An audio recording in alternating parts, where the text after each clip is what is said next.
సరే నిలబడి నేనేమైనా నేర్పించిన వ్యక్తిని కాదా?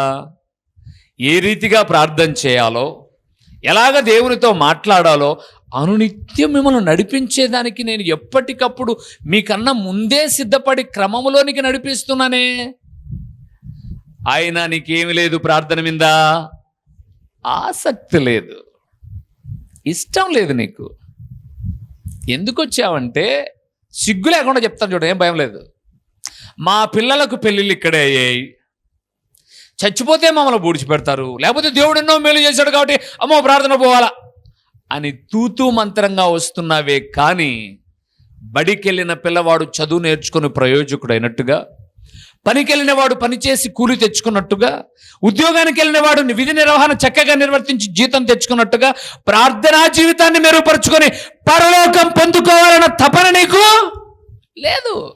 అందుకే ఒక్క మాట చెప్పి నేను ముందుకెళ్తా చూడండి.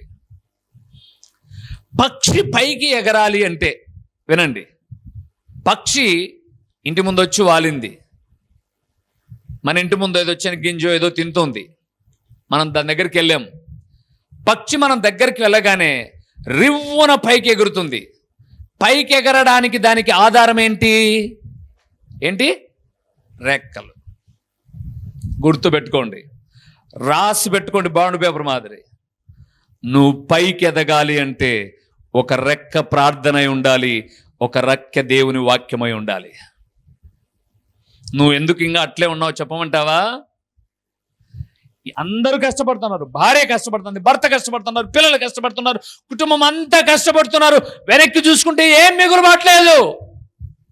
128వ కీర్తనలో చెప్పినట్టుగా నీ సంపాదన అంతా ఏమైపోతుంది?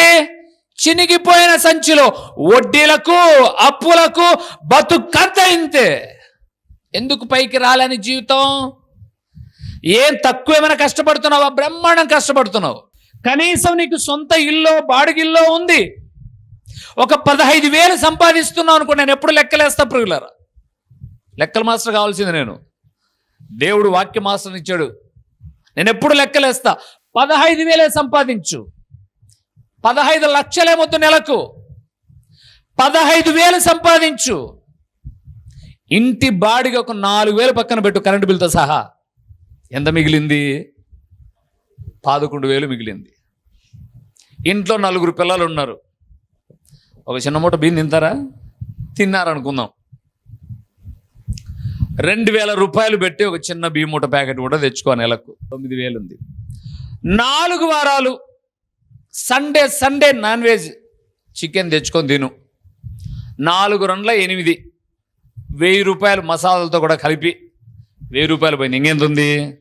4 పిల్లలు దేవుని మందిరానికి క్రమంగా నడుస్తూ కనీసం నెలంతటికి కలిపి మీరు వర్ధిల్లిన దానిలో ఒక 1,000 రూపాయలు కానుక ఇచ్చారు అనుకుందాం. ఇంకెంతుంది? 7,000 ఉంది.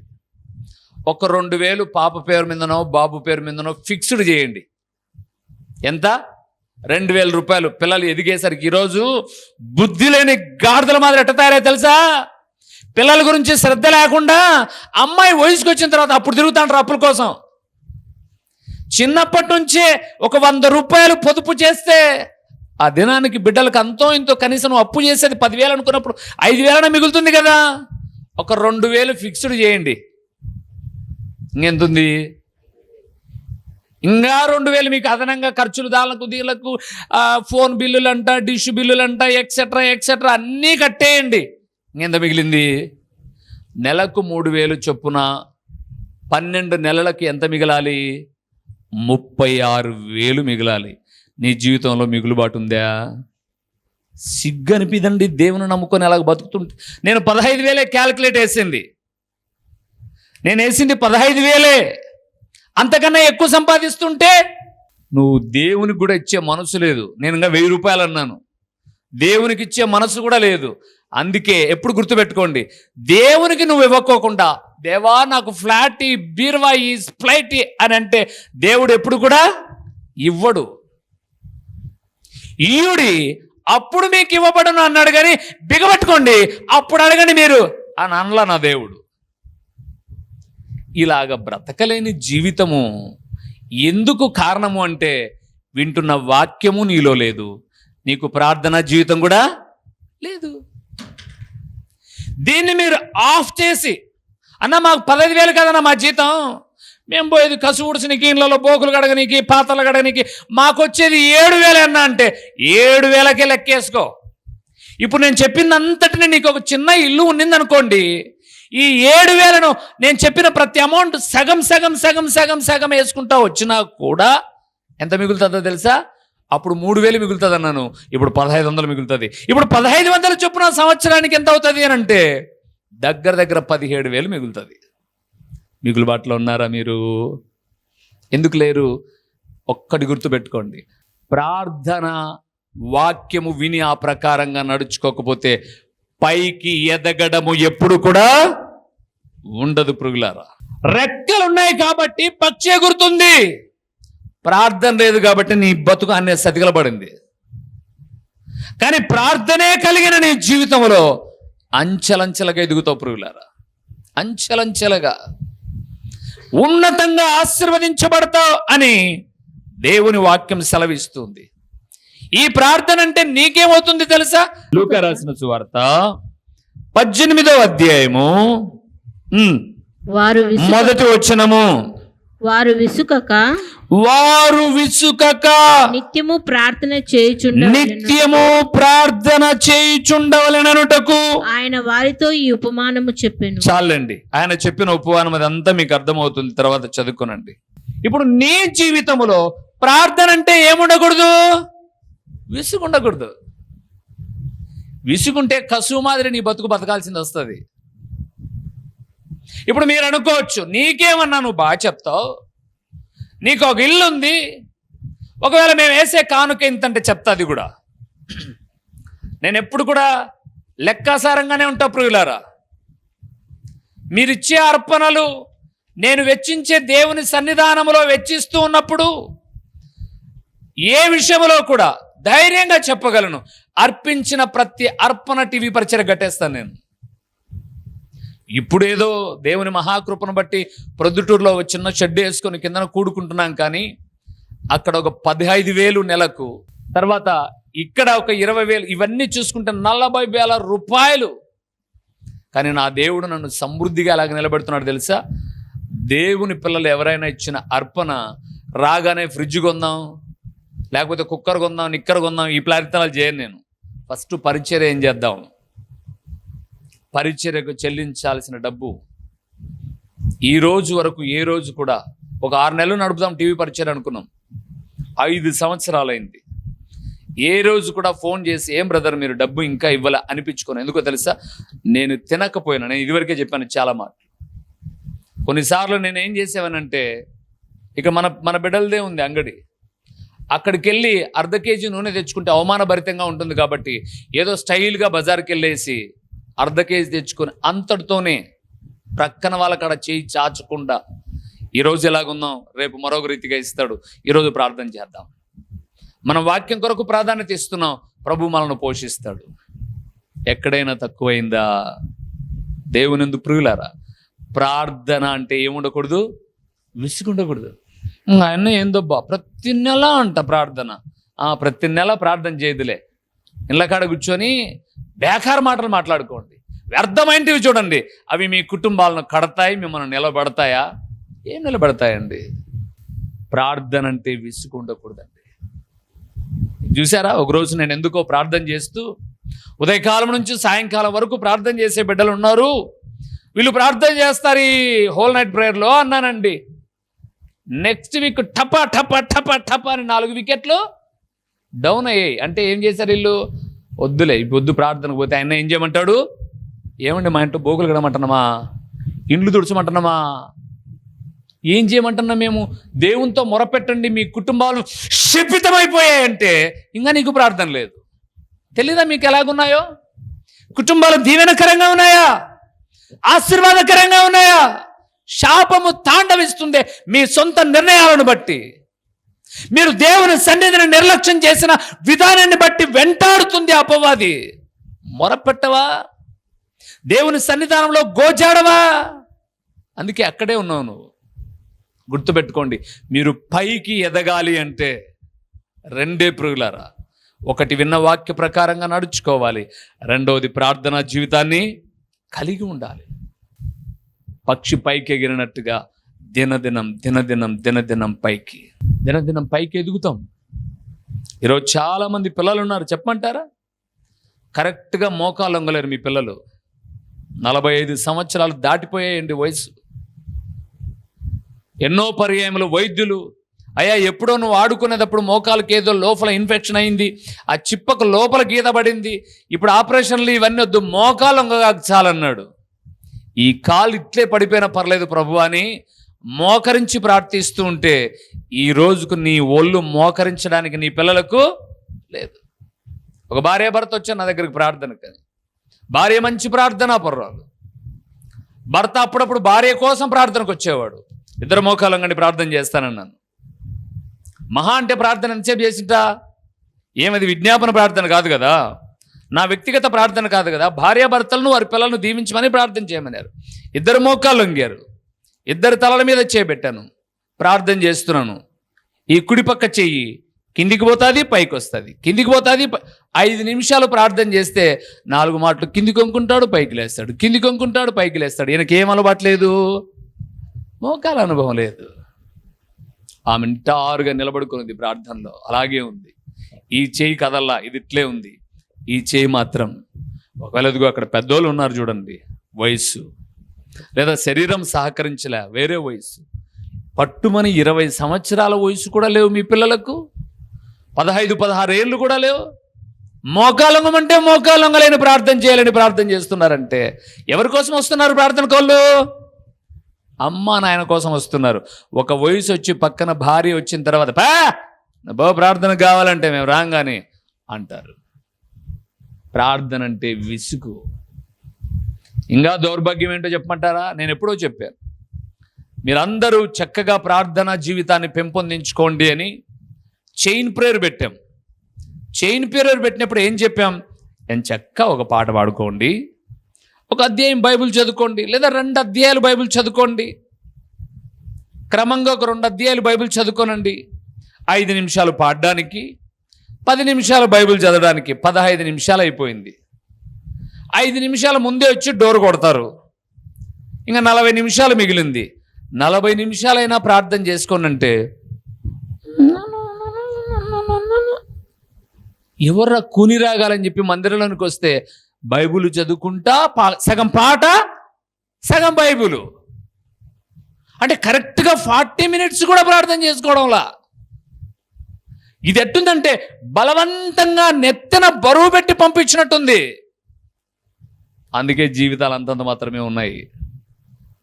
నేను మరలా చెప్తున్నాను, మా ఇంట్లో పని చేయమని కాదు నేను చెప్తున్నది, ప్రభువునకు ప్రార్థన చేయమని చెప్తున్నాను నేను. ఆ ప్రార్థన అంటే ఏముండకూడదు, విసుకుండకూడదు. నీకు రాదా? మధ్య మధ్యలో కూడికలకు రా. కొంతమంది ఆడబిడ్డలు, కొంతమంది మగపిల్లలు ప్రార్థన చేస్తారు. ఓహో ఇలాగ చేయాలని నేర్చుకో. సమయం దొరికినప్పుడు నువ్వు కూడా చేయి. నెక్స్ట్ సంఘంలో నియామక కూడికలతో పాటు హోల్ నైట్ ప్రేయర్ జరుగుతుంది. ప్రేయర్ జరిగేటప్పుడు ఒకరితో ఒకరు కలిసేటప్పుడు ప్రార్థన చేయి. ధైర్యాన్ని ప్రభువు ఇస్తాడు.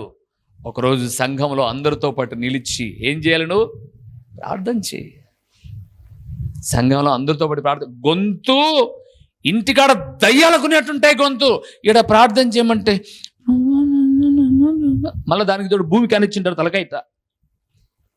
స్వరం ఎప్పుడైనా గుర్తుపెట్టుకోండి, ఇలాగుంటే ఒకలాగా వస్తుంది, ఇలాగుంటే ఒకలాగా వస్తుంది. భూమి కానిచ్చేసి దానికి పట్టింటారనమాట, దయ్యం పట్టినట్టు. ఏం మొర పెడుతున్నారు? ప్రార్థన పైకి తీసుకువెళ్తుంది ప్రియులారా. వేషధారణలుగా ఉండమని చెప్పట్లా నేను, విసుకక. ఇంకొక ప్రార్థన కూడా చెప్పాడు. యాకోబు రాసిన పత్రిక 5వ అధ్యాయము 17వ వచనాన్ని చూడండి ప్రియులారా. యాకోబు రాసిన పత్రిక 5వ అధ్యాయము 17వ వచనము. ఏలియా మన వంటి స్వభావము గల మనుషుడే వర్షింపకుండునట్లు అతడు ఆసక్తితో ప్రార్థన చేయగా. ఎలాగ చేశాడంట ప్రార్థన? ఆసక్తితో ప్రార్థన చేయగా 3.5 సంవత్సరముల వరకు భూమి మీద వర్షలేదు. మళ్ళా 18. అతడు మరలా ప్రార్థన చేయగా ఆకాశము వర్షమిచ్చెను, భూమి తన ఫలము ఇచ్చెను. చాలు. ఏమన్నాడు? ఏలియా మనలాగా కాకుండా 4 చేతులు 6 కాళ్ళు నేనాడా? మన వంటి స్వభావము గల మనుషుడే. ప్రభువా, భయభక్తి లేకుండా బతుకుతున్నారు వీళ్ళు, వర్షం ఈగాకు ప్రభువా అని ప్రార్థన చేశాడు. దేవుడు అంటే భయభక్తి లేదు, తిండి దొరక్కపోతే తెలుస్తుంది ఇలాగ భయం, వర్షం ఈగాకు ప్రభువా అన్నాడు. అంతేనండి. ఒక మనుషుని మొర విని ఎన్ని సంవత్సరాలట అక్కడ? భూమి మీద 3.5 సంవత్సరాలు మంచు కూడా లేదు. ఎంత శక్తివంతమైనది! నువ్వు ప్రార్థన చేయి. నీ బిడ్డల భవిష్యత్తు కొరకు ప్రార్థన చేసుకోవచ్చు. భార్యాభర్తల మీ అన్యోన్యత కొరకు ప్రార్థన చేసుకోవచ్చు. మీ ఆత్మీయత కొరకు ప్రార్థన చేసుకోవచ్చు. నీకు దేవుడిచ్చిన ఇలాంటి శ్రేష్టమైన సంఘము గురించి ప్రార్థన చేయొచ్చు. దైవజనుల కొరకు ప్రార్థన చేయొచ్చు. ఈ ప్రార్థన నీకు ఎక్కడ ప్రారంభిస్తే కొనసాగుతుంది అంటే, ముందు ఎక్కడ ప్రారంభించాలి? ఇంట్లో. కుటుంబ ప్రార్థన లేవు. అందుకే నీ కొడుకు మోకాలు వంగలేకున్నాడు, నీ కూతురు మోకాల మీద నిలబడలేకుంది, నీ భర్త మోకాల మీద నిలబడినా అతి కష్టం మీద ఒక 15 నిమిషాలు కూడా నిలబడలేకున్నాడు. నువ్వైతే అస్సలు నిలబడలేకున్నావు. ఎందుకని? ప్రార్థన లేదు. నేను చెప్తున్నాను ప్రియులారా, దేవుని విషయాలలో ఆసక్తి ఉండాలి. రెండవది ప్రార్థనా జీవితంలో ఆసక్తి. మూడో విషయాన్ని చూద్దామా? 2 కీర్తనల గ్రంథానికి వెళ్దాం. 69వ కీర్తన. కీర్తనల గ్రంథం 69వ కీర్తన 9వ వచనం. నీ ఇంటిని గూర్చిన ఆసక్తి, నీ ఇంటిని గూర్చిన ఆసక్తి నన్ను భక్షించి ఉన్నది. చాలు ప్రియులారా. మూడవది దేని మీద ఆసక్తి ఉండాలట? ఇంటిని గూర్చి. నీ ఇంటిని గూర్చిన ఆసక్తి అన్నాడు. ఏదా ఇల్లు? మందిరమే. యేసుప్రభుల వారు అన్నాడు, గువ్వలు అమ్ముకుంటూ బల్లల మీద రకరకాలైన వ్యాపారాలు చేస్తున్నప్పుడు దేవుని మందిరంలోనికి వచ్చి తాళ్ళను కొరడాల మాదిరిగా చేసి జులిపించి, నా తండ్రి ఇంటిని దొంగల గుహగా చేస్తారా మీరు?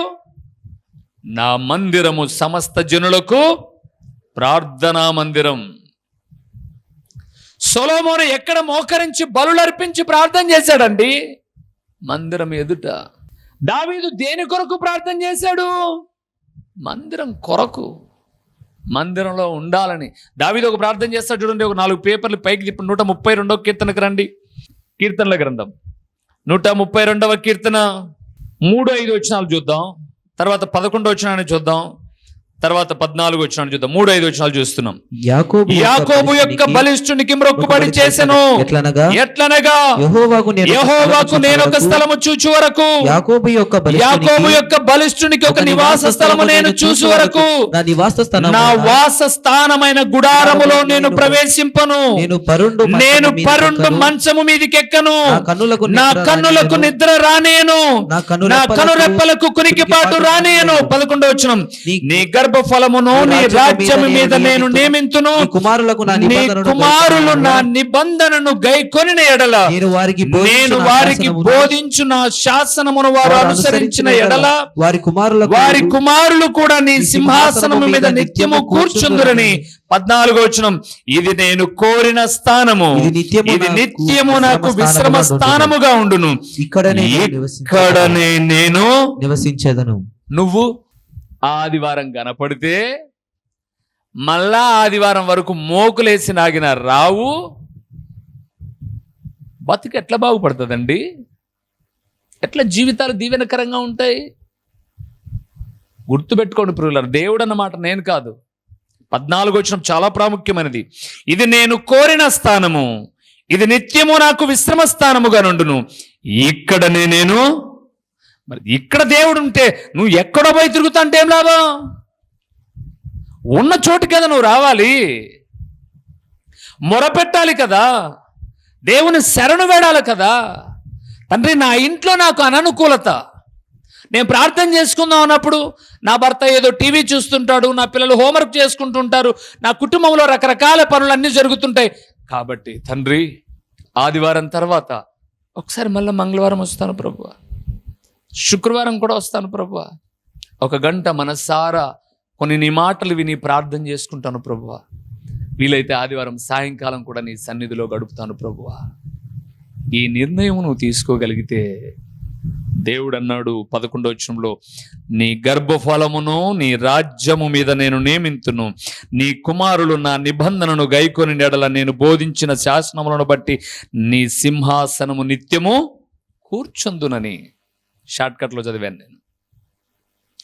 నీ పిల్లలు దీవెనకరమైన ప్రయోజనకరమైన స్థితిలో నిలబడతారు.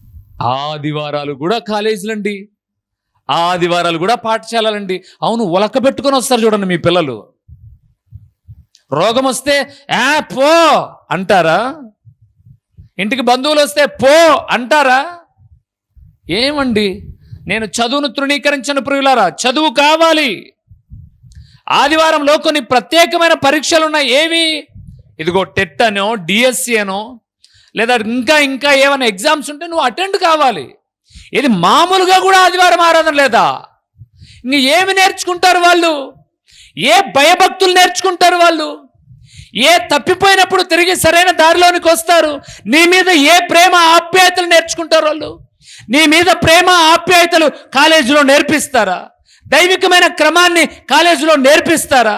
భయభక్తులు కలిగిన జీవితాన్ని కాలేజీలో నేర్పిస్తారా? ఎవ్వరు నేర్పిడు. ఆదివారం కూడా పంపేయండి, దొబ్బేయండి. ఆదివారానికి భిన్నమైనది ఏది కూడా మనం దగ్గరకు చేర్చకూడదు ప్రియులారా. నన్ను అడిగితే ఒక దేవుని సేవకునిగా చెప్తాను, ఈ ఉద్యోగం నీకు ఆదివారం ఇబ్బంది అంటే వదిలేయి. నేను వదిలేశాను, కొంతకాలము దయనీయమైన పరిస్థితే. కానీ నా దేవుని కొరకు ఏది ఒక్కటి వదిలిపెట్టినా ఎన్ని ఇస్తాడాయన? 12 గంపలు ఇస్తాడాయన. నీకు జ్ఞానం ఇచ్చేది చదువు కాదు, బైబిల్ అండి. అందుకే సొలొమోను కాలేజీకి వెళ్ళి అడగల జ్ఞానమే అని. ఎక్కడ అడిగాడు? దేవుణ్ణి అడిగాడు. అందుకే మహాజ్ఞాని అయ్యాడు. ఒక పిచ్చోడండి థామస్ అల్వా ఎడిసన్, ఇలాంటి లైట్ కనుగొన్నటువంటి వ్యక్తి, మానసిక వికలాంగుడండి, బుద్ధి మాన్యం కలిగిన పిల్లవాడండి. బడికి రావద్దని వాని జోబిలోనే చీటీ పెట్టి పంపించారండి. మీ పిల్లవాడు బడికి వస్తే అంత గబ్బు చేస్తున్నాడు, మీ పిల్లవాడిని రేపటి నుంచి బడికి పంపిగాక నేను వాని జోబిలో పెట్టి ఇది మీ అమ్మకి రా అని చెప్పి పంపించారు. వాళ్ళ అమ్మకి తీసుకొచ్చి, అమ్మ ఏందో ఇచ్చారు చూడే అని అన్నాడు. వాళ్ళ అమ్మ చూసి ఏడ్చింది, నా బిడ్డకు చదువు కూడా లేదే అని. ఇంట్లో ప్రార్థించింది, ఇంట్లో చదువు చెప్పింది ఆ తల్లి, ఇంట్లో ప్రభు పాదాలు పట్టుకొని నేర్చుకుంది. ఆ ఉత్తరాన్ని ఎక్కడో పెట్టెలో అడుగున పెట్టేసింది. దినాలు గడిచిపోయాయి, గొప్ప శాస్త్రవేత్త అయ్యాడు. లైట్ను కనిపెట్టినప్పుడు అందరూ అతని దగ్గరకు వచ్చి అడిగారు, ఇంత జ్ఞానం ఎట్లా వచ్చింది మీకు థామస్ గారు అని అడిగితే అని అంటాడు, ఈ బుద్ధిని దేవుని వాక్యం వెలిగించింది, వెంటనే నన్ను దేవుడు వెలిగించాడు, నేను కనుగొన్నాను. పెట్టెలోకి వచ్చి తెరిచి, మా అమ్మ ఎప్పుడో నేను చిన్నప్పుడు తెచ్చిన పేపర్ అలాగే ఎత్తిపెట్టింది, ఏంటని తెరిస్తే, మీ వానికి జ్ఞానం లేదు, బడికి పంపగాకండి అని అన్నారు. మరి జ్ఞానం ఎవరిచ్చారు? ఈరోజు ప్రపంచం అంతా వెలుగుతుందండి. ప్రపంచము ప్రతి ఇంట్లో లైట్ ఉందండి, ప్రతి ఇంట్లో వెలుతురుందండి. ఒక్క దేవుని వాక్యము చేత నడిపించబడిన వ్యక్తి. మీ పిల్లలు ఆదివారం కూడా ప్రభు పాదాలను నిర్లక్ష్యం చేస్తే భవిష్యత్తు ఉండదు ప్రియులారా, భవిష్యత్తు ఉండదు. నేను అందుకే అన్నాను, ప్రత్యేకమైన ఎగ్జామ్స్ ఉన్నాయి. అది ఎప్పుడో సంవత్సరంలో ఒక 2-3 సార్లు జరుపుతారు. అది గ్రూప్ 1 కావచ్చు, గ్రూప్ 2 కావచ్చు, మరొకటి ఇంటర్వ్యూ కావచ్చు. అది ఆదివారం జరిగినప్పుడు ఆ రోజు ప్రభు క్రమమైన నా బిడ్డను నేను జ్ఞాపకం చేసుకోవాలి అనుకుంటాడు.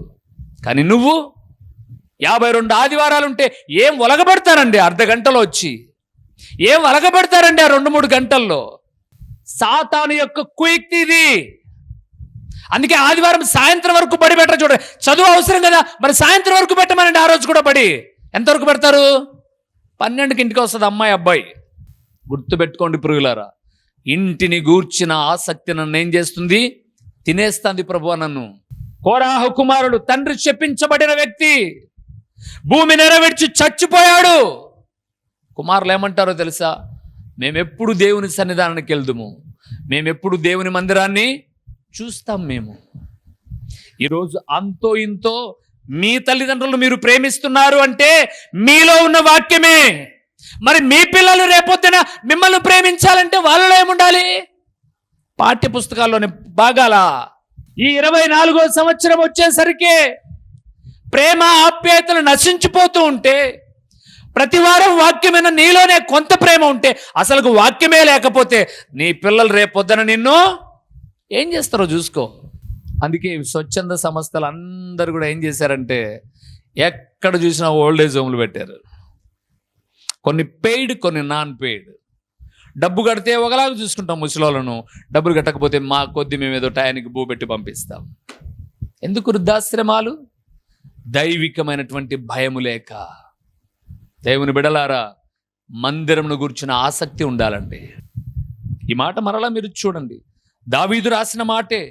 అతనికి కలిగిన బాధలన్నిటినీ జ్ఞాపకం చేసుకుంటూ, దేవా నీ మందిరంలో నిన్ను చేరేంత వరకు నా కనులకు నిద్ర రానియను నేను. కునుకుపాటు కూడా అన్నాడు చూడండి, రెండో మాట. కనులకు నిద్ర రానియను, నా కనురెప్పలకు కునికిపాటు రానియను అన్నాడు 5వ వచనం చివరి లైన్లో. కునికిపాటు రానియను. ఆదివారం అంటే క్యాంప్ వేస్తావా నువ్వు? వెయ్యి. ఉన్న కూడును కూడా పోగొట్టుకుంటావు, గుర్తుపెట్టుకో. యెహోవా కార్యమును అశ్రద్ధగా చేయువాడు వాడు శాపాన్ని తెచ్చిపెట్టుకుంటాడు. నాయకులే నీకు మేలు చేయలేరు, మనుషులు ఏం చేస్తారు నీకు మేలు? ఏం చేస్తారు మేలు? వాడి దగ్గర 100 ఉంటే నీకేమైనా 10 ఇస్తాడేమో, వారికే గతి లేకపోతే ఎక్కడి నుంచి వస్తుంది నీకు? అందుకే దావీదు అన్నాడు, కొండల తట్టు నా కన్నులెత్తుచున్నాను ప్రభువా, ఎత్తైన పర్వతముల మీద అలనాడు ఈ మోషేను దర్శించిన దేవుడువు, నేను అక్కడ మొరపెడుతున్నాను, నాకు ఎక్కడి నుంచి సహాయం వస్తుంది? యెహోవా వలననే నాకు సహాయము. యెహోవా వలననే సహాయం. సహాయము చేయువాడు, ఆరోగ్యం ఇచ్చువాడు, ఆయుష్నిచ్చువాడు, క్షేమమునిచ్చువాడు దేవుడే. అందుకే కదా మనం చదువుతాం 118వ కీర్తన, మనుషులను నమ్ముకొనుట కంటే, రాజులను నమ్ముకొనుట కంటే, అధికారులను నమ్ముకొనుట కంటే ఎవరిని నమ్ముకోవాలి? ప్రభువైన యేసుక్రీస్తు పేరట దేవుని వాక్య వీక్షకులైన ఆత్మీయులైన మీ అందరికీ నిండు వందనములు తెలియచేయుచున్నానండి. ప్రభువునందు ప్రియులారా, దేవుని మహాకృపను బట్టి ఈ ప్రార్థనా ఛానల్ ద్వారా, యూట్యూబ్ ద్వారా 5 సంవత్సరాలు ఇప్పటిదాకా దేవుని మహాకృపను బట్టి 100 ప్రసంగములు మీకు అందించడానికి ప్రభు సహాయం చేశాడు. ఈ సమయంలో ఒక ప్రాముఖ్యమైన ప్రకటన ఏంటి అనగా, మీరు ఎప్పుడైనా పులివెందుల ప్రాంతానికి, ప్రొద్దుటూరు ప్రాంతానికి వచ్చినా ఈ 2 చోట్ల ఉదయ సాయంకాలపు కూడికలు జరుగుతూ ఉన్నాయి. పులివెందుల ప్రాంతంలో అయితే ప్రతి ఆదివారం ఉదయం 9 గంటల నుంచి 11 వరకు ప్రతి ఆదివారము ప్రభు బల్లారాధన ఉంటుంది. ప్రొద్దుటూరులో కూడా ఉదయకాలము 9 గంటల నుంచి 11 గంటల వరకు ప్రభు బల్లారాధన. తిరిగి ప్రొద్దుటూరులో సాయంకాలం 6:30 గంటల నుంచి 8:30 వరకు సాయంకాలపు సువార్త కూడికలో దేవుని సేవకుడినైన నేను వచ్చి దేవుని వాక్యాన్ని ప్రకటిస్తాను. మీరు ఒకవేళ ఈ ప్రాంతానికి ఎప్పుడైనా వచ్చినా, లేదా మీరు ఈ ప్రొద్దుటూరు పులివెందుల ప్రాంత వాసులైతే దేవుని వాక్యము మాత్రమే ప్రకటిస్తున్న అమూల్యమైన సందేశాలను వినుట కొరకు మిమ్మల్ని ప్రేమతో ఆహ్వానిస్తున్నాను. ఎందుకు మీరు ప్రొద్దుటూరు పరిసర ప్రాంతాలలో ఉన్నవారైతే సాయంకాలపు సువార్త కూడికకు సూపర్ బజార్ రోడ్డులో ఉన్నటువంటి క్రీస్తు ప్రార్థనా గృహానికి మీరు రాకూడదు. మిమ్మల్ని ప్రేమతో ఆహ్వానిస్తూ ఉన్నాను. రండి ప్రియులారా, మీరు నేను కలిసి దేవుని నామాన్ని కనపరుద్దాం. ఒకవేళ పులివెందుల ప్రాంతంలో ఉన్నట్లయితే ఇక్కడికి రండి, ఆ ప్రొద్దుటూరు ప్రాంతంలో ఉన్నైతే అక్కడికి రండి. లేదా మీరు ఈ రెండిటికి మేము దూరంగా ఉన్నాము అనంటే ప్రతిరోజు యూట్యూబ్లో ఒక సందేశం ఉంటుంది, వీక్షించండి, ఆత్మీయమైన మేలులు పొందండి. ప్రభు పేరట మీ అందరికీ నిండు శుభాభివందనములు. మా చిరునామా దైవజనులు బ్రదర్ ఓ రూబేన్ గారు, క్రీస్తు ప్రార్థనా మందిరం, డోర్ నెంబర్ 1-10-386, నగరిగుట్ట, పులివెందుల, కడప జిల్లా. మీ ప్రార్థనా అవసరాల కొరకై సెల్ నంబర్ 9989067409.